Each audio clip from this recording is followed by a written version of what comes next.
Fête nationale de la transhumance, première édition. Les manifestations ont démarré ce matin à Ouadididi dans le Bata. C'est le chef de l'État en personne qui a donné le coup d'envoi en présence de plusieurs personnalités.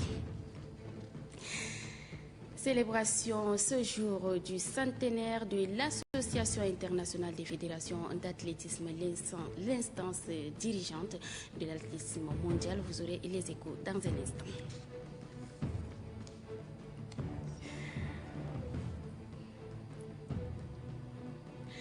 Merci de nous rejoindre sur Téléchat, mesdames, messieurs. Bonsoir et bienvenue dans votre journal. Fête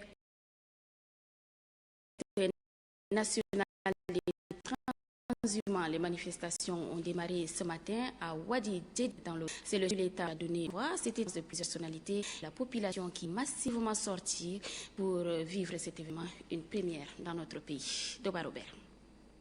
Conflit agriculteur-éleveur. Voilà un mot qui empoisonne les bonnes relations entre ces deux communautés rurales. Des conflits quelquefois soldés par des morts d'hommes. Ces litiges sont le plus souvent liés à la gestion des couloirs de transhumance et la gestion des points d'eau. Les agriculteurs ont également perdu l'habitude de faire des champs regroupés et les administrateurs de leur part sont à la fois juges et parties. Comment résoudre ces conflits? Comment amener les agriculteurs et les éleveurs à renouer avec les échanges commerciaux basés sur le produit de l'élevage et de l'agriculture? Ces échanges, pour rappel, contribuent à la cohésion sociale entre ces deux mondes. Identifier le couloir de transhumance, vulgariser les calendriers des périodes de descente des éleveurs dans les zones propices au pâturage sont entre autres des pistes de solutions qui contribuent à la réduction des conflits entre agriculteurs et éleveurs. Le chef de l'État, en lançant officiellement cette première édition de la Fête nationale de la transhumance, a insisté sur le conflit entre agriculteurs et éleveurs. Une volonté manifeste du chef de l'État à œuvrer pour le bien-être de sa population. Le chef de l'État appelle en outre les autorités administratives à l'impartialité dans la résolution des conflits agriculteurs et éleveurs. Avec cette première édition de la Fête nationale de la transhumance, le président de la République, Idriss Déby Itno, entend s'investir afin de permettre aux éleveurs et les agriculteurs de vivre dans l'harmonie et la cohésion sociale. Au lancement de la Fête nationale de la transhumance, le chef de l'État a défini l'ambition qui sous-entend l'organisation d'un tel événement. Pour le président de la République, il s'agit de communier avec la population nomade du Tchad et de travailler à rendre plus de justice celle-ci. Idriss Déby Itno. En cas de besoin de substance, l'homme a toujours bougé. Mais la cérémonie d'aujourd'hui exprime un état de choses que notre pays doit désormais assumer et valoriser pour le bien-être de ses populations. Nous devons rompre avec cette discrimination qui fait des nomades des citoyens de seconde zone.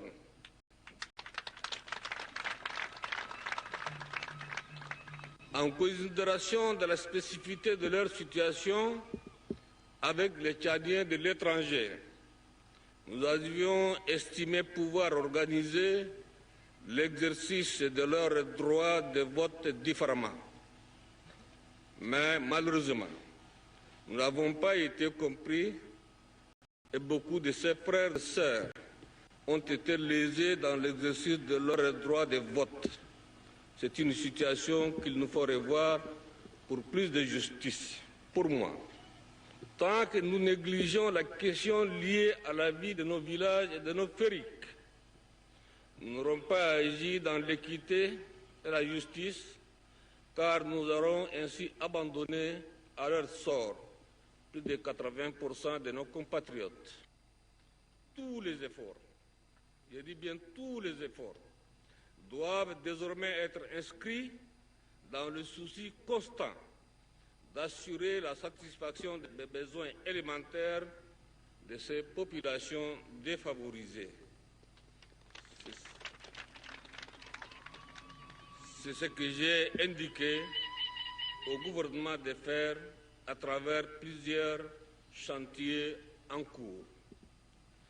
L'ensemble de ces chantiers s'inscrivent dans une politique de fixation des nomades se traduisant par la disponibilité des pâturages et de l'eau.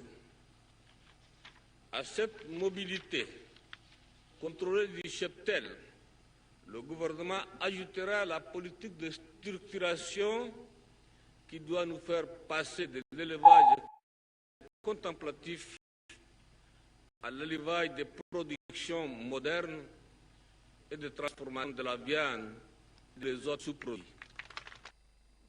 Sachez aussi que le président de la République a visité les stands dressés à l'occasion de ces festivités. Accompagné de la première dame Inda Déby Itno et des membres du gouvernement, il a pu s'entretenir avec les exposants.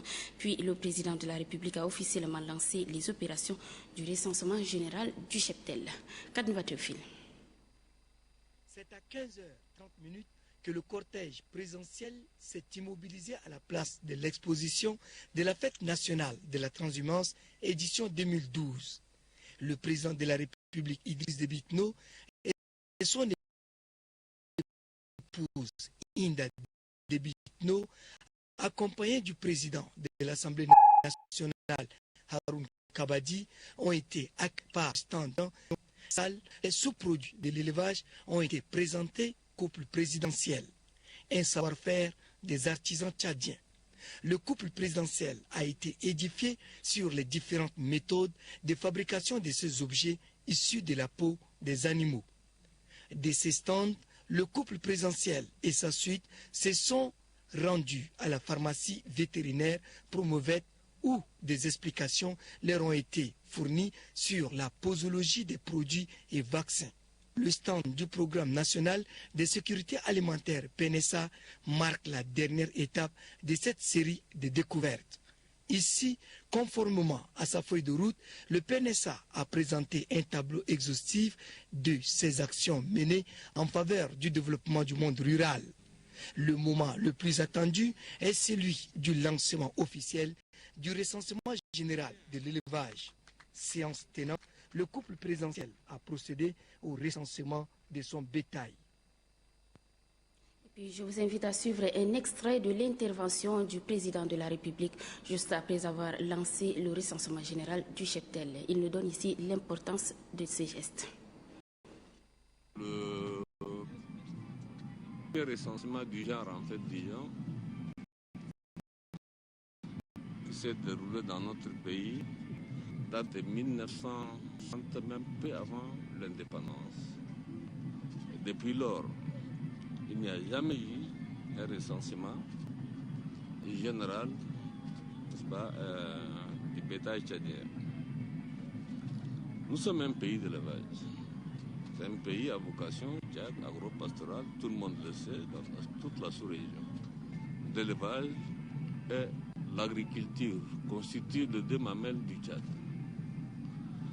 Certes, on peut dire que sur le plan de l'agriculture, d'une manière, de la production autre, nous avons des éléments, des statistiques, et nous savons sa contribution au niveau de l'économie nationale. Mais pour l'élevage, nous n'avons pas de repères pour nous permettre de structurer le bétail, notre bétail.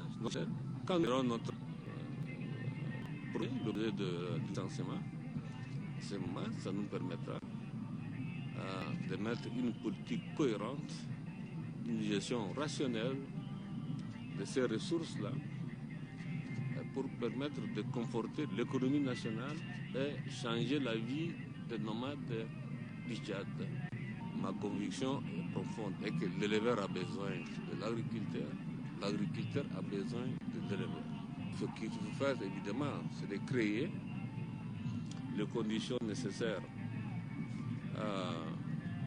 pour permettre de réduire les amplitudes de transhumance, en fait, disons, qui par an, l'éleveur quitte au nord, en fait, disons, dans du 16e ou 17e parallèle, pour se retrouver en République centrafricaine, donc c'est plus de 1000 km. Et ressortir en saison de pluie, revenir encore, ça fait 2000 km par an. Il faut chercher à fixer ces éleveurs dans son ou pas en faisant profond de puits pour qu'ils permettent de s'installer et une politique de retenir les gens dans leur, si cela est possible, surtout dans leur région d'origine, ce serait encore meilleur. Voilà le chef de l'État Idriss Déby Itno à l'issue de la visite des stands et du lancement officiel du recensement général du cheptel. Voilà ce qui est donc pour la première édition de cette fête de la transhumance. Toute autre chose à présent, la formation des agents du PNSA en matière de comptabilité, suivi et évaluation se poursuit à Dougia. Cette formation permet au PNSA de rendre davantage visible l'ensemble de ses actions. Mamat Moussamchi. Le renforcement des capacités des cadres du PNSA en matière de comptabilité et suivi-évaluation s'inscrit en droite ligne de la coordination nationale. Celle-ci vise à rendre plus visibles les activités du programme du gouvernement en matière de sécurité alimentaire sur l'ensemble du territoire national. S'inscrivant dans cette logique, le programme national de sécurité alimentaire forme les responsables des antennes et de la coordination pour mieux agir. C'est pourquoi depuis le 22 novembre, une vingtaine de participants bénéficient de l'expérience des experts venus du Centre international de formation et de perfectionnement de Paris, CIFOP. Une remise à niveau jugée utile et nécessaire par les bénéficiaires. Nous avons axé notre formation sur le développement de l'outil qui s'appelle le temps pro. Cette formation rentre dans le cadre de renforcement des capacités par rapport aux objectifs.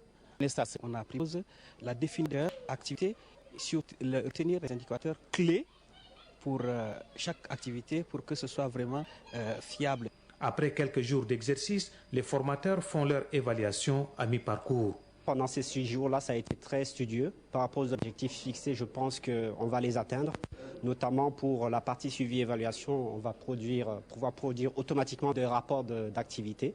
Et pour la partie comptabilité, je pense qu'ils sont en train de faire du rattrapage au niveau des antennes de tout ce qui est saisi pour être à jour et pouvoir consolider automatiquement au niveau du siège toute la comptabilité. Les différentes appréciations rassurent que le PNSA dispose désormais des hommes capables pour assurer une sécurité alimentaire à tous les Tchadiens.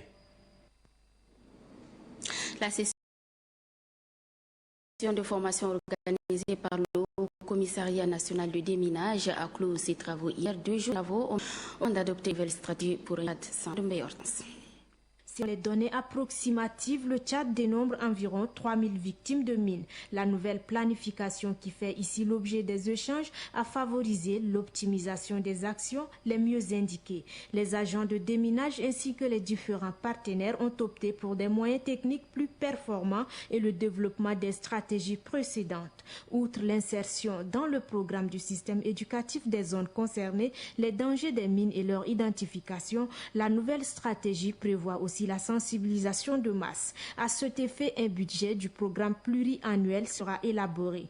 L'horizon 2013-2017 marque un tournant décisif pour débarrasser complètement les zones affectées par des mines. Les régions du Nord sont certes les plus affectées, mais certaines zones du Sud, telles que la localité de Kiabé, suspectée, fera l'objet d'une enquête technique. Je peux vous assurer que nous allons avoir une année 2013 très prometteuse, avec les 2,5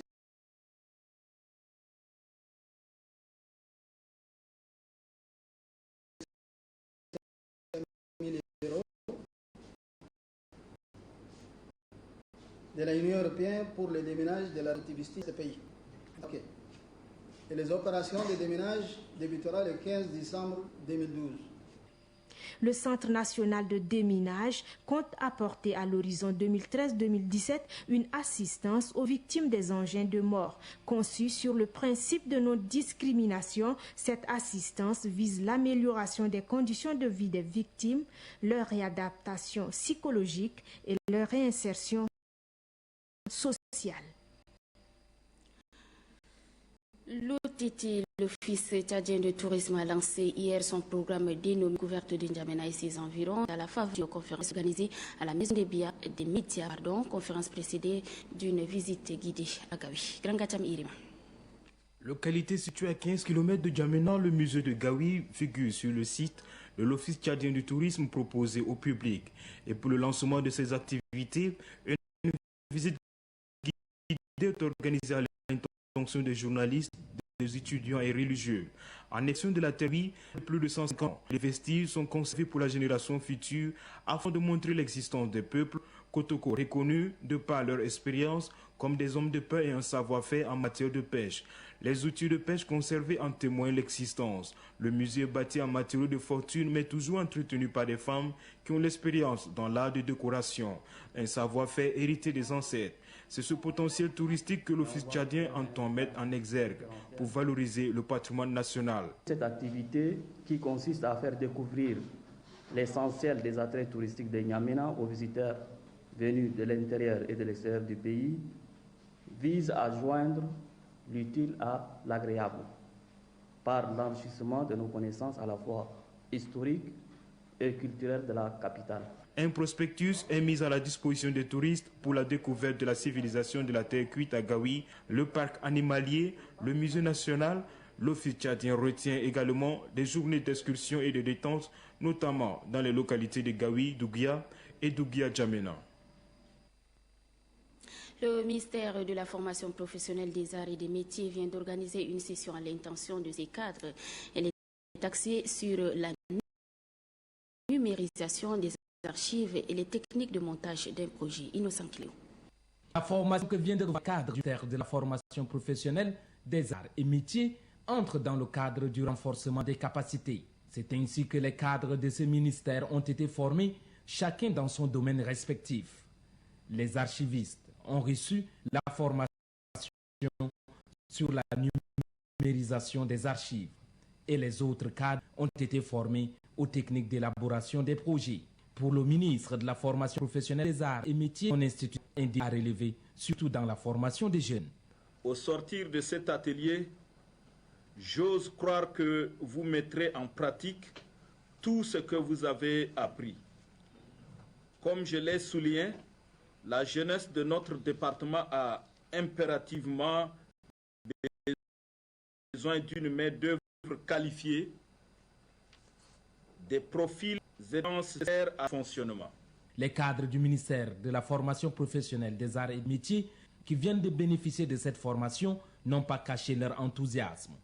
Bon, moi j'ai appris en informatique le logiciel Word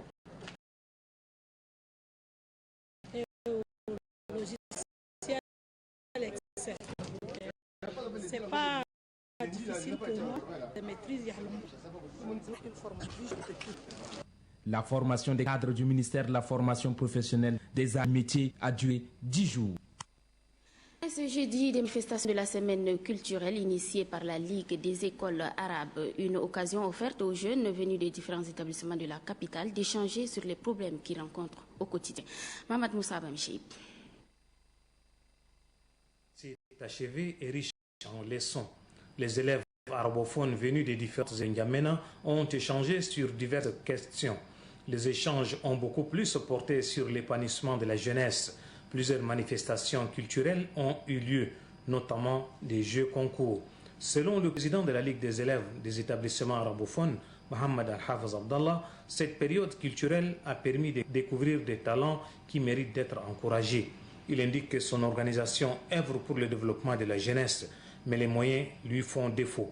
Mohamed Al-Hafez sollicite l'appui du ministère de la Jeunesse et des Sports. Pour l'inspecteur général du ministère de la Jeunesse, Abou Bakar, le gouvernement s'est investi dans le développement des sports, créant le national de développement des sports et en construisant des stades pour les jeunes. Des poèmes riches en leçons ont été déclamés afin d'encourager les élèves. Pour mettre un terme à cette cérémonie, des attestations ainsi que des prix ont été remis aux participants. La cellule de liaison et d'information des associations féminines Antenne de Bongor s'investit dans la protection de l'environnement. Une campagne de sensibilisation a été lancée dans ce sens. C'était à Guirédé, un village situé à 15 km de Bongor. Anastasie Vissi. La cellule de liaison et d'information des associations féminines SILIAF Antenne de Bongor apporte sa contribution en matière de protection de l'environnement. Les membres de la dite association ont rencontré la population de Guizidé, un village situé à environ 15 km à l'est de Bongor. Au menu de leur rencontre, l'importance que revêt un arbre, mais aussi et surtout le devoir d'un citoyen à les planter et à l'entretenir. Selon la déléguée de l'environnement des ressources halieutiques du maillot KBS, Sadia Ousmane, de nos jours, la protection de l'arbre est un atout non négligeable pour le développement socio-économique, eu égard au changement climatique et à l'avancée du désert. Pour elle, la mise en terre d'un plan de sa protection peut résoudre d'énormes problèmes, notamment l'alimentation, certaines maladies liées à la chaleur et bien d'autres. Peu avant cette rencontre, la déléguée de l'environnement accompagnée des membres de la CELIAF et bien d'autres invités à visiter le site où un groupement coordonné par la CELIAF a mis en terre il y a un an 260 plants fruitiers et 1050 plants forestiers. Et puis nous l'évoquions hier, les éléments des forces de défense et de sécurité de la zone 7 ont organisé dernièrement une journée de salubrité à l'aéroport de Faya. Les militaires en poste là-bas se sont surtout attelés à désherber la piste prise d'assaut par la végétation sauvage, ce qui obstrue la visibilité lors des décollages et atterrissages des avions. Le commandant de la zone 7, le général Mahamadou Suleiman Ali, a indiqué que le geste de ces éléments est mu par le souci de sécuriser la piste de l'aéroport de Faya qui accueille beaucoup de touristes. En sport, la Fédération tchadienne d'athlétisme a commémoré les 100 ans d'existence de la Fédération internationale d'athlétisme ce 17 novembre. C'est à la faveur d'une cérémonie qui s'est déroulée au stade Idriss Mamadou Ouya, occasion pour la Fédération de remettre des médailles et des attestations de reconnaissance aux anciens athlètes. Innocent Clem. 1912, 2012, il y a 100 ans que la Fédération internationale d'athlétisme existe. Au Tchad, la commémoration du centenaire de la Fédération internationale d'athlétisme est marquée par plusieurs activités. Il y a eu en premier lieu des démonstrations de kid athlétisme. Cette démonstration qui a réuni les jeunes athlètes a été complétée par les courses d'exhibition de 150 mètres dames et messieurs. La commémoration du centenaire de la Fédération internationale d'athlétisme est aussi l'occasion pour la Fédération tchadienne d'athlétisme de remettre des médailles et des attestations de reconnaissance. Ainsi, ce sont 7 anciennes gloires d'athlétisme tchadien qui ont eu cette distinction. En ce qui concerne Feu Ahmed Issa, c'est un athlète d'exception. Il restera la référence du sport tchadien de ses 50 ans. Monsieur Ngadiadoum Paul, il est vainqueur des Jeux africains de 1978 avec 2,16 m et toujours co-détenteur du record national avec ses 2,17 établis en 1993. Madame Taïbé née Nadina Kaltou. À ce jour, ses victoires les plus importantes sont les médailles d'or aux 2 mètres remportés aux Jeux de la francophonie qui se sont tenus à Ottawa, Niamey et Beyrouth. Cette marque de reconnaissance a été appréciée à sa juste valeur par certaines anciennes gloires où les représentants d'autres ont profité de l'occasion pour interpeller la jeunesse. Pour cette journée surtout, ce qui me pénètre profondément, c'est que le doyen Ahmed Issa a été rehaussé. Ce record que je détiens en décathlon, c'est depuis 1971, 41 ans. Et je ne vois aucun jeune tchadien se pointer à l'horizon pour nous remplacer valablement dans cette discipline. C'est en apothéose que la Fédération tchadienne d'athlétisme a commémoré les 100 ans d'existence de la Fédération internationale d'athlétisme. Voilà, mesdames, messieurs, ici s'achève cette grande édition. Merci à toutes et à tous de l'avoir suivi. Très bonne suite de programme. Bon week-end. Je vous retrouve demain avec le même plaisir. Bonsoir.